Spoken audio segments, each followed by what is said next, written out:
તો સૌરાષ્ટ્રમાં કમોસમી વરસાદની 10મી તારીખ સુધી હવામાન વિભાગે આગાહી કરી છે, ત્યારે ભાવનગરના મહુવામાં પણ ધોધમાર વરસાદ પડ્યો છે। મહુવાથી સાવરકુંડલા હાઈવે બંધ થયો છે। ભાદરા ગામે ડાયવર્ઝન આપવામાં આવ્યું છે, જ્યાં પણ પાણી ભરાઈ ગયું છે। મહુવા સાવરકુંડલા હાઈવેનું કામ ચાલુ હતું તે સમયે ભારે વરસાદને કારણે ભારે વાહનોની અવરજવર પર પ્રતિબંધ મુકાયો છે। મહુવામાં ગઈકાલે રાત્રિના 7 ઇંચ વરસાદ વરસી ગયો છે, ત્યારે મહુવા અને ગ્રામ્યમાં બંને જગ્યાએ જોરદાર વરસાદ વરસ્યો હતો।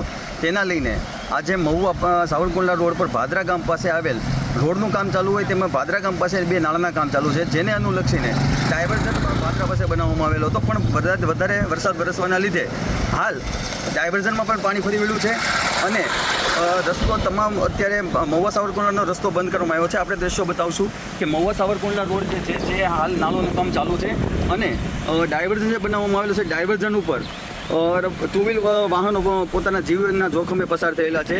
આ રસ્તો ક્યારે ચાલુ થશે તે જોવાનું રહ્યું છે। રાત્રિના 10 વાગ્યાનો રસ્તો બંધ છે, પણ હાલ કોઈ કામગીરી કરવામાં આવેલ નથી। વરસાદના પાણી ઉતરે તે પછી જ કામગીરી ચાલુ થશે। ત્યાં સુધી મહુવા સાવરકુંડલા હાઈવે સદંતર બંધ કરેલ છે અને બંધ છે અત્યારે। કુમાર શુક્લ